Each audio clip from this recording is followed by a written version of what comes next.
a great pleasure to be able to present this program called Leadership in the Shadow of Crisis, October 1962, which of course centers on President Kennedy's leadership during those harrowing 13 days of the Cuban Missile Crisis.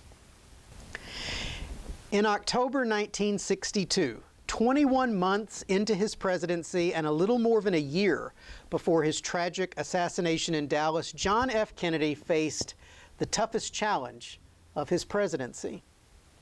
The world collectively held its breath as the president weighed his options with Soviet nuclear missiles in Cuba, less than 100 miles from Florida. His choices included a surprise airstrike or even a full-scale invasion. The nation found itself on the verge of nuclear war. One wrong move, or even a misinterpreted gesture, could lead to global annihilation. So how did we get to this point? In January 1959, Fidel Castro rose to power in Cuba after a successful revolution toppled the Batista regime. Just 3 months later, in April 1959, Castro made an 11-day visit to the United States where he was greeted warmly in the hopes that his leadership might bring democracy to the island. Castro's visit was unofficial rather than a formal state visit, and the Cuban revolutionary met with Vice President Nixon. President Eisenhower chose to go golfing instead, which deeply offended Castro. For his part, Nixon was skeptical and mistrusting of Castro, finding him either a communist disciple or at the very least incredibly naive about communism. Castro, however, said at a New York press conference, "I am not a communist. If I were, I would say so. I am a Cuban patriot." But just a month later, Castro began seizing U.S.-controlled sugar plantations in Cuba and led the country towards communism. When Castro began nationalizing American-owned businesses, including oil refineries and utilities, the U.S. responded with diplomatic pressure, trade restrictions, and a partial embargo that banned all exports except for food and medicine. Castro, meanwhile, accused the U.S. government of surveillance and demanded that the U.S. Embassy reduce its staff. During the 1960 presidential campaign, a tight race between Vice President Richard Nixon and Massachusetts Senator John F. Kennedy, Cuba became a potent symbol of Cold War anxiety. Kennedy seized on what he perceived as Republican vulnerability. After all, it was the Eisenhower administration who lost Cuba to communism.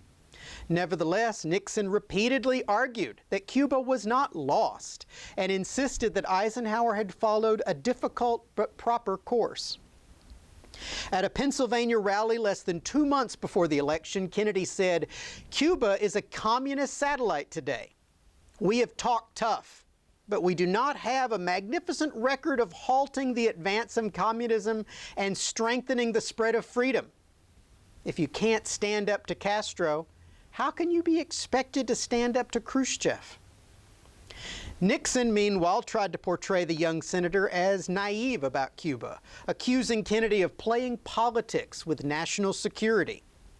He also said that it was insulting to the American people for Kennedy to suggest he knew more about Cuba than the Eisenhower administration. Both candidates used Fidel Castro as a symbol of communist encroachment in the Western Hemisphere. Suddenly, Cuba became a test of American resolve against the pressure of the Soviet Union. And after the Cuban Revolution and the country's embrace of communism resulted in a rise of American news coverage of Cuba, there was an increase in Cold War fear and uncertainty. Duck and cover drills, introduced in the early 1950s as part of President Harry Truman's Federal Civil Defense Administration, had been a well-known tool for more than a decade for teaching children the steps to take in the event of a nuclear attack. But by the early 1960s, the effectiveness of such drills were in question. Instead, the focus of civil defense shifted to other measures, such as bomb shelters. And while the number of U.S. homes with backyard bomb shelters increased from just 1,500 to more than 200,000 in the span of 5 years, by the early 1960s, less than 2% of American homes had them. Instead of encouraging private shelters, the Kennedy administration prioritized identifying and stockpiling public shelters in existing structures. By 1963, more than 125,000 shelters had been identified across the country, which could, with ample warning, theoretically protect approximately 55% of the American population. Diplomatic ties with Cuba were severed in early 1961. Even before cutting off relations with Cuba, President Eisenhower had agreed to a secret operation to overthrow Fidel Castro. After his narrow victory over Richard Nixon, Kennedy approved the operation and allowed it to move forward. It proved to be, in the words of author Vincent Bugliosi, one of the greatest military fiascos in American history. In April 1961, a force of approximately 1,400 Cuban exiles known as Assault Brigade 2506, trained and funded by the CIA, landed on the southern coast of Cuba. The plan was to secure the beachhead and trigger an uprising against the Castro regime. It also relied upon limited U.S. air support to weaken Castro's air force and protect the landing troops. The mission failed spectacularly. Castro's intelligence had infiltrated the Cuban exile community and knew the general strategy behind the covert operation. And, amazingly, a prominent New York Times article 10 days before had outlined the training of Cuban exiles in the United States for an impending invasion. So needless to say, Castro anticipated the operation and was fully prepared.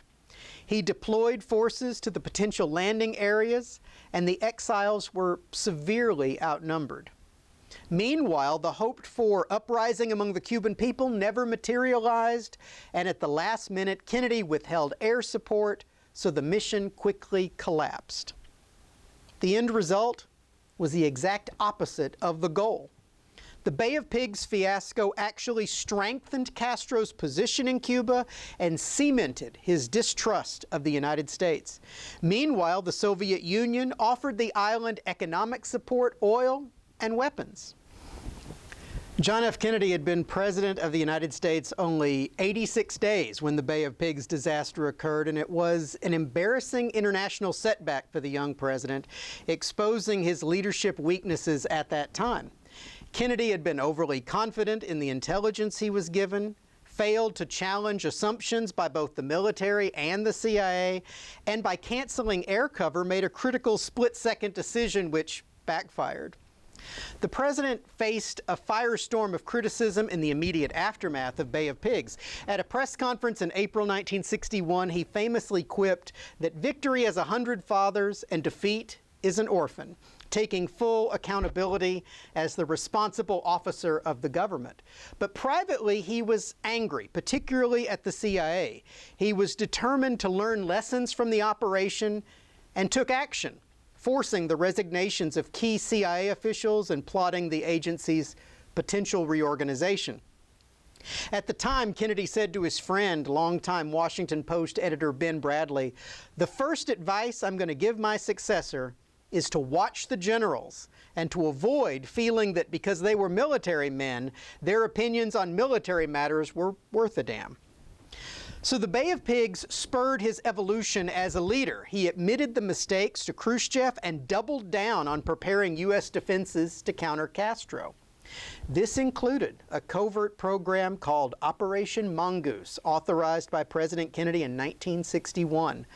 Operation Mongoose was aimed at destabilizing the Castro regime and included various tactics like sabotage, psychological warfare, support for insurgents, and even attempts to assassinate the Cuban leader through various schemes that included, most famously, poisoned cigars. The Bay of Pigs ordeal certainly seemed to harden Kennedy's resolve to think more flexibly and consider the wider implications of direct action, lessons that he would put to dramatic use a year later. In June 1961, Kennedy met Soviet Premier Nikita Khrushchev in Vienna, and while the summit did not relate specifically to Cuba, the young president largely came across as inexperienced and weak in the eyes of the world just a few months after the Bay of Pigs. This may have emboldened Khrushchev to test U.S. resolve in Cuba the following year. I want to take a moment and share a brief clip from the museum's oral history with legendary CBS broadcaster Walter Cronkite, who talks about the aftermath of the Vienna summit. He understood the real nature of the Cold War, the real threat of it. And therefore, when the missile crisis came, just a few short months later, this seemed to be the confirmation that, as some of the pundits had said after Vienna, the president lost a round here in that Khrushchev was not impressed with him, impressed with his strength or his knowledge, or his even probably leadership. And therefore, he dared to start this missile program in Cuba. So these things were very much related, all part of the learning curve for Kennedy. In February 1962, President Kennedy extended the Cuban embargo to a full commercial ban that included food and medicine, virtually cutting off all commerce. This only deepened Cuba's dependence on the Soviet Union. Cuba had lost its primary trade partner and a major source of revenue, a void that the Soviets were eager to fill. In addition to money and essential goods, the Soviets freely supplied the island with propaganda as well.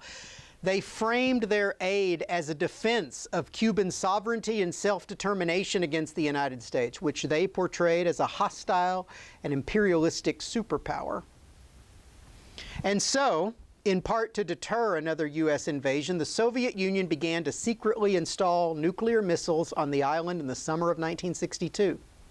The arrangement was a strategic alliance aimed at both strengthening Cuba's position and challenging U.S. influence in the region. On October 14, 1962, a U-2 spy plane photographed the medium and intermediate range nuclear missile sites in Cuba just 90 miles from Florida. The medium range missiles had a range of roughly 1,200 miles and were capable of striking targets in the southeastern United States, including Washington, D.C. The intermediate range missiles had a maximum range of 2,800 miles and could potentially reach targets across the continental United States. On October 16th, the president was briefed on the U-2 findings. Faced with irrefutable photographic evidence, President Kennedy recognized the stakes immediately. Not only would this be the defining moment of his presidency, it would prove to be an exceptional example of presidential courage and leadership. The following day, another U-2 flight revealed additional missile sites, though the Soviet foreign minister personally assured the president that Soviet aid to Cuba was purely defensive and was in no way a threat to the United States. Kennedy's first instinct was to approach the situation with both caution and secrecy. To avoid public concern, he maintained his official schedule, attending a National Day of Prayer service and having lunch with the Crown Prince of Libya on the second day of the crisis. Rather than immediately go public with the discovery, he convened the executive committee of his National Security Council, called EXCOM, to deliberate options behind closed doors. Over the next several days, he carefully weighed military advice and diplomatic alternatives. In determining a U.S. response, Kennedy essentially had three options: a full-scale invasion of Cuba to eliminate the missile threat and, in the process, remove Castro from power, a targeted airstrike that would destroy the missile sites before they became operational, and a naval blockade to prevent further Soviet weapons and supplies from reaching Cuba while international pressure was applied. As we know, Kennedy decided to go solely with a blockade, which he termed a quarantine, as the most measured response and one that would avoid immediate war.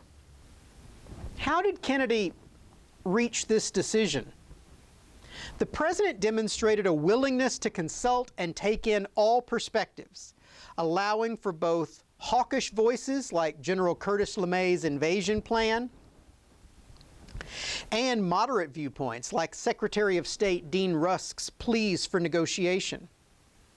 In a meeting on October 19th, General Maxwell Taylor told the president that the Joint Chiefs of Staff were in unanimous agreement that the United States should initiate a surprise bombing attack against the missile sites, continue surveillance, and follow with a blockade to prevent Soviet reinforcements from reaching Cuba. Kennedy countered, "We ought to think of why the Russians did this." Kennedy deliberately considered all consequences, in addition to the need for global support and the danger of nuclear escalation. He weighed risks to Berlin and Europe. The Berlin crisis of 1961 was a significant factor in the Cuban Missile Crisis. When the United States refused to recognize East Germany and give up control of West Berlin, Khrushchev built the Berlin Wall to stop the flow of refugees from East to West Berlin. This was seen as a humiliation for the Soviet Union, and Khrushchev sought to regain face, balance the U.S. advantage, and gain leverage in future negotiations. Kennedy saw the big picture. In one ex-com meeting, the president said, "If we allow their missiles to remain, they have offended our prestige and are in a position to pressure us. On the other hand, if we attack the missiles or invade Cuba, it gives them a clear line to take West Berlin. That leaves me with only one alternative, which is to fire nuclear weapons, which is a hell of an alternative." There was also no way to guarantee 100% destruction of the missiles during an airstrike, meaning that some would remain functional and could be used for retaliation. General Curtis LeMay tried to assure the president that the Soviets would not respond. He told Kennedy quite bluntly, "This blockade and political action I see leading into war. I don't see any other solution for it. It'll lead right into war. This is almost as bad as the appeasement at Munich." Then he doubled down, saying, "I think that a blockade and political talk would be considered by a lot of our friends and neutrals as being a pretty weak response to this. And I'm sure a lot of our own citizens would feel that way too. In other words, you're in a pretty bad fix at the present time." Kennedy's calm, systematic approach contrasted sharply with his earlier anxiety during the Bay of Pigs. He framed the quarantine not as a blockade, which implied war, but as a limited action, and took pains to win international support at the United Nations. He did not just consider the United States, but concentrated on a global mindset. He told advisors, "We will be blamed for jeopardizing Berlin because we overreacted." Ultimately, Kennedy's strategy avoided immediate conflict. Kennedy also reached out to his predecessors, Herbert Hoover, Harry Truman, and particularly Dwight Eisenhower. When Kennedy asked Eisenhower about an immediate airstrike, the former president, a military hero, did not endorse it. Eisenhower told Kennedy that the option was completely wrong. Eisenhower also said that military action might be unavoidable if the Soviets didn't back down. He told the younger president to stay steady and make the U.S. appear fully prepared to use force. He also said that the U.S. could not let the Soviets believe there was any division in leadership. Over the course of this crisis, the president balanced military pressure with diplomatic initiative. After deciding not to invade and instead move ahead with a naval quarantine of Cuba on October 22nd, blocking all offensive military shipments, he pursued a diplomatic solution, reaching out personally to global leaders including British Prime Minister Harold Macmillan and the Soviet Premier. In this two-page letter to Khrushchev on October 22nd, the president called the presence of Soviet missiles in Cuba a deliberate and provocative threat to peace. He noted that the U.S. had no choice but to respond, while emphasizing that the U.S. sought peaceful resolution and was not trying to provoke a war. Kennedy took a firm position but stressed that the action we are taking is the minimum necessary to remove the threat to the security of the nations of this hemisphere. He also appealed to their shared sanity. I have not assumed that you or any other sane man would, in this nuclear age, deliberately plunge the world into war, which could only result in catastrophic consequences to the whole world, including the aggressor. Also, on October 22nd, the president went before the nation in a radio and television address to explain the unfolding situation and inform the country that there was going to be a quarantine. Sid Davis, the White House correspondent for Westinghouse Broadcasting in the early 60s, was there with Kennedy in the Oval Office for that televised address. We did a terrific oral history with Sid several years ago, and I'd like to share an excerpt that details his observations of the president that evening. One of the things Kennedy did very well was to explain a problem, and once he explained the problem, then he would define it and give you an answer or give you the solution to it. He gave you 3 or 4 steps, but he always would present the problem first. This was a sign of a guy who knew how to be a leader. And I think in this particular case, he laid it all out as a 17-minute speech. He was a little nervous when he came into the room, I thought, a little uptight. What he was going to say was of great magnitude. So he gets into the room, and at the third item in his speech, he says, thirdly, if the Soviet Union makes any effort to attack in the Western Hemisphere, our response will be a direct attack on the Soviet Union. Now, most people thought our response was going to be bomb Havana. That was farthest from Kennedy's mind. Kennedy wanted first to do a quarantine of Cuba. He had certain steps in this process. He wasn't going to drop bombs right away. The first step was a quarantine. Most of the generals, his Joint Chiefs of Staff, voted against that. They wanted to bomb Cuba and invade Cuba. Kennedy did not say he didn't like it, but that was not his first step. The first step was something softer, something less aggressive, a quarantine. He never called it a blockade, which it was, because a blockade is an act of war.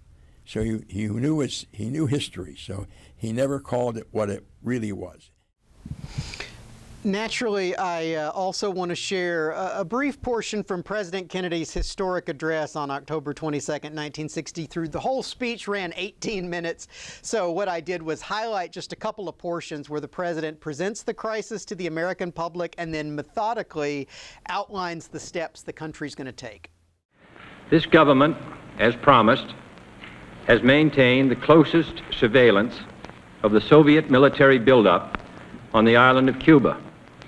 Within the past week, unmistakable evidence has established the fact that a series of offensive missile sites is now in preparation on that imprisoned island.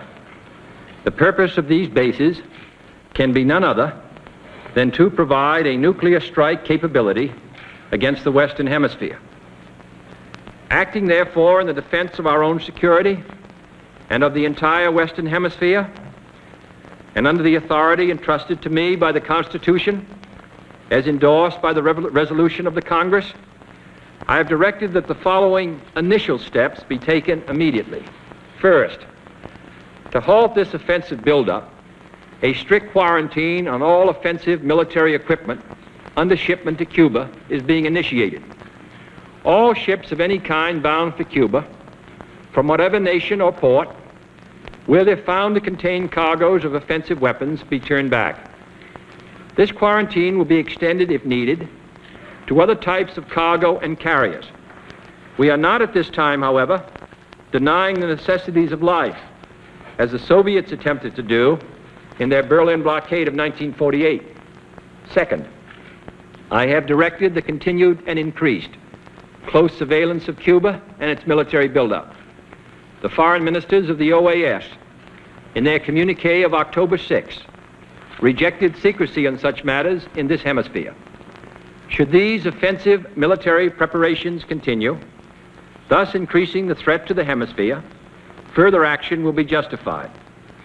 I have directed the armed forces to prepare for any eventualities, and I trust that in the interest of both the Cuban people and the Soviet technicians at the sites, the hazards to all concerned of continuing this threat will be recognized.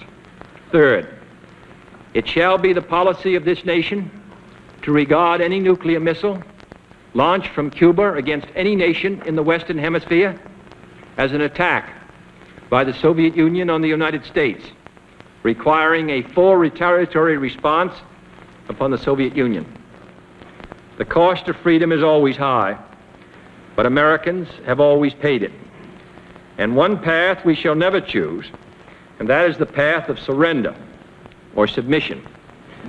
Our goal is not the victory of might, but the vindication of right. Not peace at the expense of freedom, but both peace and freedom here in this hemisphere, and we hope around the world. God willing, that goal will be achieved. Thank you and good night. Nikita Khrushchev's initial response was to accuse the United States of undisguised interference in the internal affairs of the Republic of Cuba, the Soviet Union, and other states. He reiterated that the armaments in Cuba were solely for defensive purposes in order to secure the Republic of Cuba against the attack of an aggressor.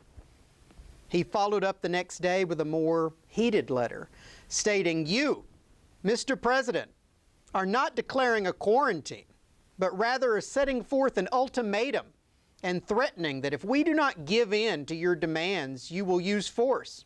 Consider what you are saying. You are no longer appealing to reason, but wish to intimidate us."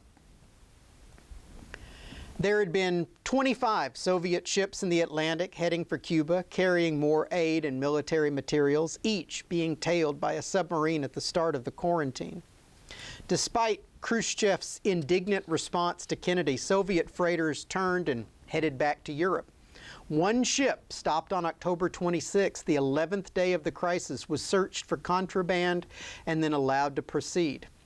That same day, in a lengthy 8-page letter to the president, Khrushchev offered to remove the missiles if the U.S. lifted the quarantine and publicly pledged not to invade Cuba. Unfortunately, this potential straightforward solution almost immediately became more complicated.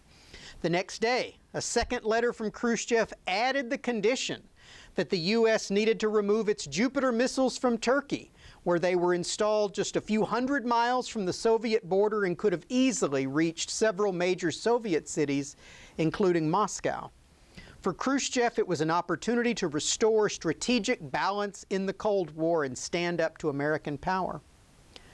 Further complicating matters and threatening to derail the peace talks altogether was the death of Major Rudolf Anderson, whose U-2 spy plane was shot down by a Soviet surface-to-air missile during Anderson's 6th mission over Cuba, fired upon the orders of two overly enthusiastic lower-ranking Soviet generals without authorization from their superior. The order to fire had not come from Moscow. Indeed, the Soviet troops in Cuba had been explicitly instructed not to fire upon American planes. Kennedy knew that firing upon a U-2 was an escalation that would demand a response. General Curtis LeMay ordered fighter pilots in Florida to prepare for attack flights to Cuba. Kennedy, though, again, resisted pressure to respond with immediate military action and made one last effort at keeping the peace. President Kennedy chose to respond to Khrushchev's first letter only, ignoring the second letter that added the condition about removing American missiles from Turkey.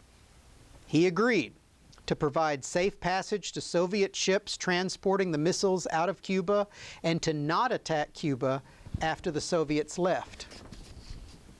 Secretly, however, President Kennedy sent his brother, Attorney General Robert Kennedy, to relay the message face to face that the U.S. would also remove the missiles in Turkey, but not publicly and not under duress. This gave the Soviets what they wanted, but was also a U.S. victory that allowed the president to save face and effectively win the standoff. Khrushchev, meanwhile, was satisfied because the removal of the missiles from Turkey was a key strategic gain for the Soviet Union, while allowing both sides to maintain the appearance of strength.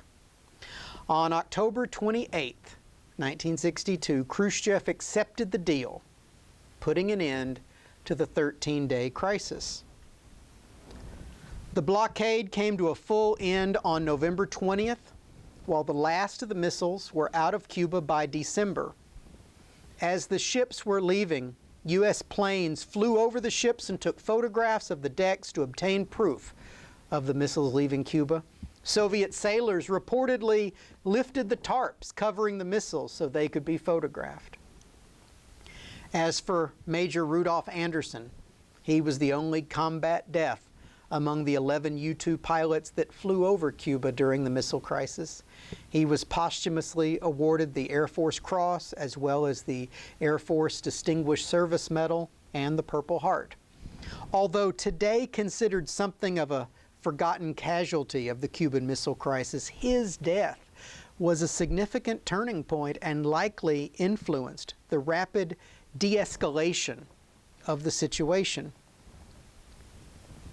The crisis ended without nuclear war, a testament to leadership that balanced firmness with diplomacy. In the end, leaders of both superpowers recognized the devastating possibility of nuclear war and chose a negotiated settlement. So let's briefly consider some of the leadership traits that President Kennedy exhibited during the 13 days of this crisis. Consultation.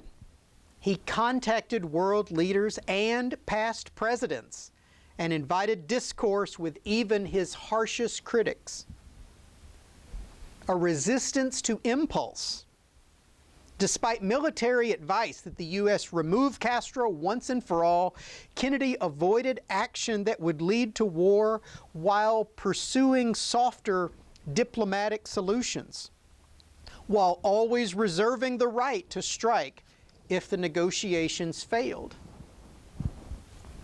Open communication. While the XCOM meetings were secret, and part of the agreement with the Soviet Union was kept secret for many years, President Kennedy expressed himself openly and publicly in speeches and letters, also appealing to common humanity clearly and always with conviction. Strategic thinking. Kennedy believed in evidence-based decision-making. He examined the U-2 photographs personally and absorbed daily intelligence briefings, avoiding speculation and rumors. In short, he verified facts and separated political rhetoric from reality. Contrasting the Cuban Missile Crisis with the earlier Bay of Pigs fiasco highlights Kennedy's growth as a leader. During the Bay of Pigs, the young president had been underconfident, reportedly even afraid to call in more support during the invasion for fear of political fallout. The next year, during the missile crisis, he exhibited extraordinary confidence and foresight. He expanded his advisory group beyond the usual cabinet members and sought fresh perspectives. Something else he did differently in 1962 was to survey the situation without prejudice, trying to understand the motivations and fears of the Soviets. President Kennedy's leadership was recognized at the time, even though all the behind-the-scenes discussions and negotiations were not yet public knowledge. On October 29th, the New York Times wrote, "President Kennedy has brought the world back from the shadow of nuclear war with a mixture of firmness, restraint, and diplomatic skill. Out of the Bay of Pigs came lessons harshly learned that are evident in the president's handling of this far greater crisis. Where there was once impulsiveness, there is now measured resolve." Contemporary polling reveals that Kennedy's public approval rose 13 to 15 points during the Cuban Missile Crisis, as a vast majority of the country supported the blockade. For our final video, I want to return to White House correspondent Sid Davis to get his assessment of Kennedy's leadership during the Cuban Missile Crisis. It is an unbelievable story of, number one, our military, the strength they had, and the leadership provided by John F. Kennedy. I mean, this guy was brilliant in everything he did in those 13 days leading up to the successful end of this crisis. John F. Kennedy had his hand on the controls. His finger was on the trigger, but he had the controls as well. He knew how to use the presidency. That emerged because he was a guy who read a lot. He studied hard. He was a playboy to a great extent, but he had a sense of history. He knew how world leaders are supposed to behave. And I don't think he ever, in my judgment, made a serious mistake in his international dealings, with the exception of the year before, in 1961, Kennedy approved the Bay of Pigs invasion. That was a disaster. It really did a lot of serious damage to his administration, his future, as a matter of fact. And the missile crisis, I think, saved him. And I believe that brings us to time. So I just want to thank all of you for your time and attention tonight as we've navigated this leadership in the shadow of crisis.